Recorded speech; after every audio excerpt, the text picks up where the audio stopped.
హైదరాబాద్ లో కన్సల్టేషన్ మరియు 3,500 రూపాయల colour Doppler test Avis hospitals లో ఉచితంగా పొందండి. నమస్తే, వెల్కమ్ టు సుమన్ టీవీ. నేను మీ యాంకర్ శ్రీ.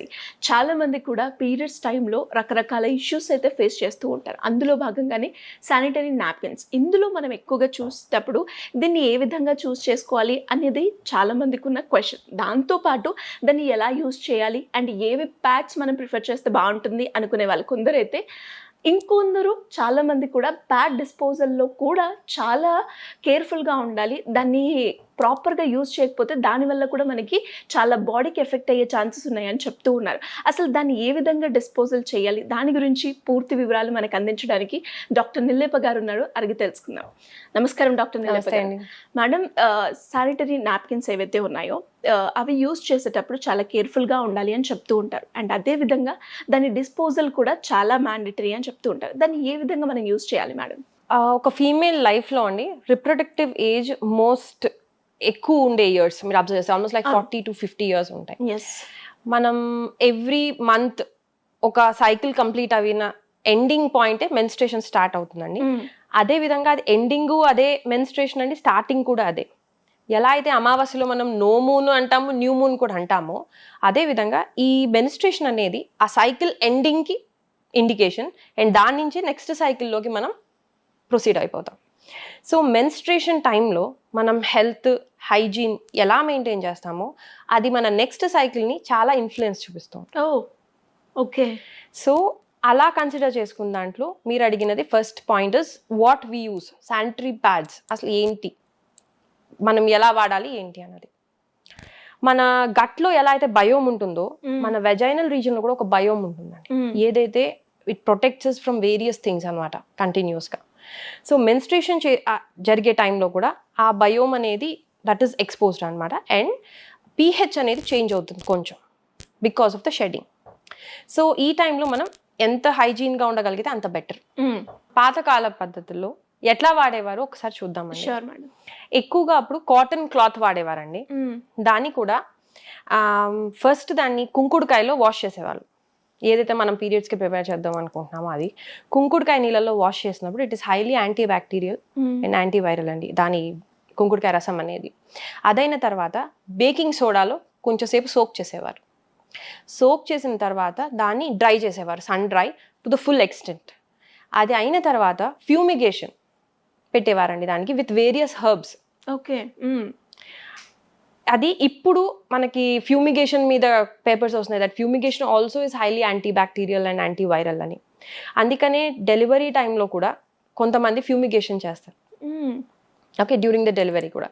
సో మనకి ఈ ఎప్పుడైతే ఈ పొగ ఇవన్నీ పెట్టి ఆ టైప్ ఆఫ్ నాప్కిన్స్ని మనం నీట్గా స్టోర్ చేసుకుని అవి వాడేవారండి. మనం అబ్జర్వ్ చేసినట్టయితే కాటన్ అనేది జనరల్గా biodegradable, almost like 100 to 120 days maximum అది తీసుకునేది. సో ఎక్కడ ప్రాబ్లం వచ్చిందంటే వీళ్ళు రీయూజ్ చేయటం మొదలు పెట్టారు ఒకటే క్లాత్. దట్ అది మనకి శానిటరీ ఇష్యూస్ వస్తాయి దాంతో డెఫినెట్లీ. సో ఈ మధ్య కాలంలో ఒక female role in the society కూడా పెరిగింది, రెస్పాన్సిబిలిటీస్ పెరిగాయి, యాక్టివిటీస్ పెరిగాయి కంపేర్ టు ద పాస్ట్. కాబట్టి మనం కన్వీనియన్స్ కోసం వీఆర్ చూసింగ్ ఆప్షన్స్ అనమాట. అప్పుడే మనకు వచ్చింది శానిటరీ ప్యాడ్స్. ఇప్పుడు ఏదైతే మనం వాడుతున్నామో ప్రతి టెక్నాలజీకి ఒక పాజిటివ్ సైడ్ ఉంటుందండి, నెగిటివ్ సైడ్ కూడా ఉంటుంది. సో మనం ఏదైనా టెక్నాలజీ వాడేటప్పుడు అసలు దాంట్లో ఉండే పాజిటివ్ ఏంటి, నెగిటివ్ ఏంటి చూసుకుని మనకి ఏది సూటబుల్లో చూసుకుంటే కరెక్ట్ వే ఆఫ్ చూసింగ్ అనేది నా నమ్మకం అండి. సో మనం కనుక పాజిటివ్ సైడ్స్ చూసుకున్నాం అనుకోండి, ఒక శానిటరీ ప్యాడ్ వాడినప్పుడు ఈజీ డిస్పోజబుల్ అండి, లైక్ ఎక్కడైనా మీరు డిస్పోజ్ చేసేయగలరు, లైట్ వెయిట్ ఉంటుంది, అబ్జార్బింగ్ ఉంటాయి, డజంట్ లీక్ మచ్ మన జాగ్రత్తగా తీసుకుంటే కేర్. కానీ అసలు ఇలా తయారవ్వటానికి ఆ శానిటరీ ప్యాడ్ దేంతో తయారవ్వబడుతుంది అనేది కూడా మనం ఆలోచించాలి. దానివల్ల మనకి బాడీకి ఎఫెక్ట్ అయ్యే ఛాన్సెస్. అవునండి, ఎందుకంటే మనకి వెజైనల్ రూట్ అంటామండి, రెక్టల్ రూట్, ఓరల్ రూట్, ఇవన్నీ ఏంటంటే వేరియస్ మీన్స్ ఆఫ్ మన బాడీలో ఏమైనా మెడిసిన్స్ వేయాలన్నా కూడా ఇవన్నీ చాలా ఫాస్ట్గా అబ్జార్బ్ చేసుకునేవి. ఒక స్టడీ పరంగా అయితే వెజైనాలో మనకు మెడిసిన్ ఏమైనా పెట్టాల్సింది అండ్ లైక్ ఈస్ట్ ఇవి ట్రీట్ చేసినప్పుడు పెట్టాలంటే it takes 2 times faster than the oral. అంటే అబ్జార్ప్షన్ రేట్ ఎక్కువ ఉంటుంది కంపారిటివ్గా.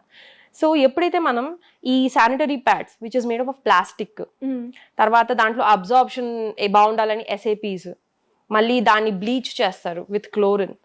ఆ బ్లీచ్ చేసినప్పుడు దాని నుంచి డయాక్సిన్స్ రిలీజ్ అవుతాయి.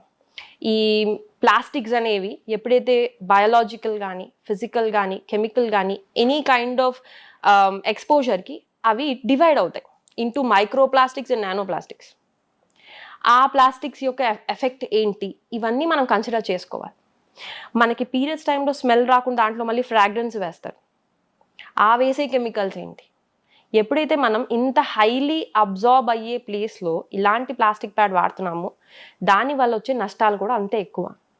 ఎందుకంటే ఈ మైక్రో ప్లాస్టిక్స్ ఇంకా నానో ప్లాస్టిక్స్ అనేవి వెజైనాలో దొరకటం లేదా దాన్ని కనపడటం అనేది ఈ మధ్య స్టడీలో వస్తుంది. మీరు ఇది కూడా వినే ఉంటారు, మైక్రో ప్లాస్టిక్స్ ఇన్ ప్లాసెంటా కూడా. అవును. సో దీంతో అర్థమయ్యేది ఏంటంటే దట్ మైక్రో ప్లాస్టిక్స్ ఏదైతే మనం యూస్ చేస్తామో అది మన సైట్లోనే కాకుండా ఎక్కడైతే అది అబ్జర్వ్ అవుతుందో కాకుండా it is getting in to the circulation. అది సర్క్యులేషన్లోకి మనకి మొత్తం బాడీలో సర్క్యులేట్ అవుతుంది. సో ప్లాస్టిక్ ఈ కైండ్ ఆఫ్ ప్యాడ్స్ వాడటం వల్ల మనకి ఇండివిజువల్ హెల్త్ డిజార్డర్స్ వచ్చే అవకాశాలు కూడా ఉంటాయి. ఈ ప్లాస్టిక్వి ఎండోక్రైనల్ డిస్టర్బర్స్ కింద, ఒబెసిటీ కింద, హై ఆక్సిడేటివ్ స్ట్రెస్ క్రియేట్ చేయడం, ఇంకా దాని కనుక మన బాడీ పూర్తిగా డీటాక్స్ చేసుకోలేకపోతే మాత్రం it may lead to carcinogen conditions. Okay. So it is highly carcinogen కూడా. ఈ కారణాల వల్ల మనకి రెండు ఆలోచించుకోవాల్సిన కండిషన్. ఇప్పుడు మనం ఒక ప్యాడ్ వాడుతున్నాము, దీనివల్ల కన్వీనియన్స్ ఉంది, కానీ ఇది మన లాంగ్ టర్మ్లో మనకి హెల్త్ డిజార్డర్ వచ్చే ఛాన్సెస్ ఉంది. సో మా సజెషన్ ఏంటంటే go for cotton based pads, లేదా మీరు క్లాత్ని ప్రాపర్గా యూస్ చేయండి. ఒకసారి వాడిన క్లాత్ మళ్ళీ మీరు వాడద్దు. ఇప్పుడు నెక్స్ట్ పార్ట్ ఇస్, ఇది మన ఇండివిజువల్ హెల్త్ వరకు వచ్చింది. Next is community health.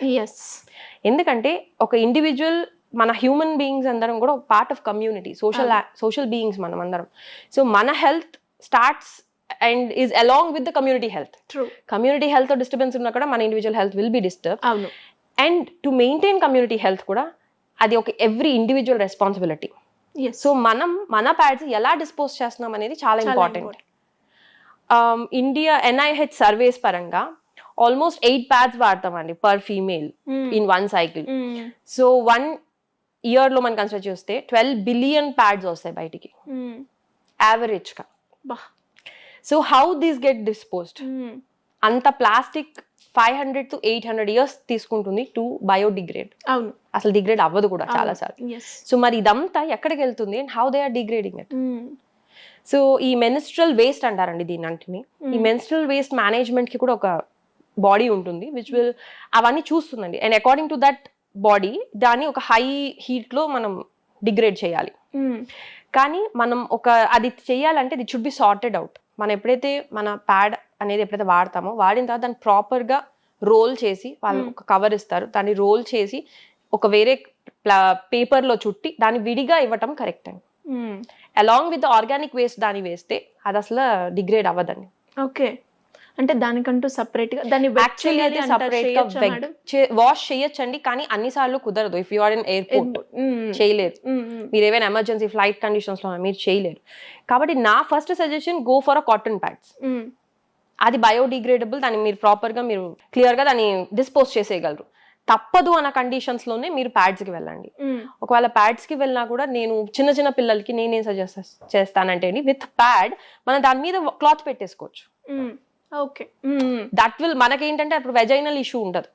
And అన్ని ప్యాడ్స్ మనం వాడక్కల్లా, ఓవరాల్ గా కూడా మనకి అది తగ్గుతుంది.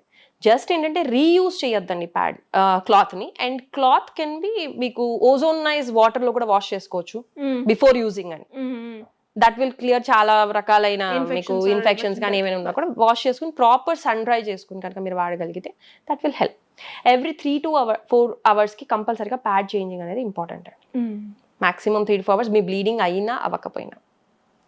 సో ఎప్పుడైతే మీరు ఇలాంటి ప్లాస్టిక్ ప్యాడ్స్ ఎప్పుడైతే కంటిన్యూస్గా వాడుతూ ఉంటారో వెజైనల్ ఇన్ఫ్లమేషన్స్, ఈస్ట్ ఇన్ఫెక్షన్, ఎందుకంటే మీకు ఆ ప్లాస్టిక్ అనేది ఎయిర్ నాన్ బ్రీతింగ్ లాగా ఉంటుంది. దెర్ ఇస్ నో ఆక్సిజనేషన్, అసలు కంప్లీట్ మీకు ఎయిర్ ఉండదు. అలా అయినప్పుడు ఈస్ట్ గ్రోత్ చాలా పెరుగుతుంది, ర్యాషెస్ వస్తాయి, PIDs వస్తాయి. ఇది ఇండివిజువల్ లెవెల్లో. కమ్యూనిటీ లెవెల్లో అంటారా, ఎప్పుడైతే దాన్ని సరిగ్గా డిస్పోజ్ చేయరో ఆ బ్లడ్ ఏదైతే ఉంటుందో it is breeding ground for bacteria. రకరకాల ఫ్లైస్ వస్తాయి. ఈవెన్ ఎవరైతే క్లీన్ చేస్తారో వాటిని వాళ్ళకి ఇబ్బంది, అవును, వాళ్ళకి కూడా అంతే హార్మ్ఫుల్ అండి. సో ఇవన్నీ మనం కన్సిడర్ చేసుకుని మనం ఎలాంటి శానిటరీ ప్యాడ్స్ వాడాలి అనేది వైస్ సెలెక్షన్ చేసుకోవటం అనేది మంచిది. ఇప్పుడు ఇంకా దీంట్లో రీసెర్చ్ జరుగుతుందండి. బనానా ఫైబర్స్తో వస్తున్నాయండి pads, more plant based pads వస్తున్నాయి. సో వీ హ్యావ్ ఆప్షన్స్ అండి. అందరికీ రీచబుల్గా ఉంటుందో లేదో, బట్ సిటీ వాళ్ళకైతే డెఫినెట్లీ ఉంది. అండ్ విలేజ్ వాళ్ళకైతే they can use cloth in a better way. Reuse చేయకుండా వాడగలిగితే మాత్రం they can have healthy periods. Yeah, మీరు చెప్తుంటే మేడం ఆ ప్రాబ్లం చిన్నదైనా కానీ దాన్ని కనుక మనం కరెక్ట్ వేలో కనుక యూజ్ డీల్ చేయడం చేయాలని. మనకి దాంతోపాటు మన సరౌండింగ్స్లో ఉన్న వాళ్ళకి కూడా ఎఫెక్ట్ అవుతూ ఉంటుందని. Thank you madam, thank you so much. నమస్తే.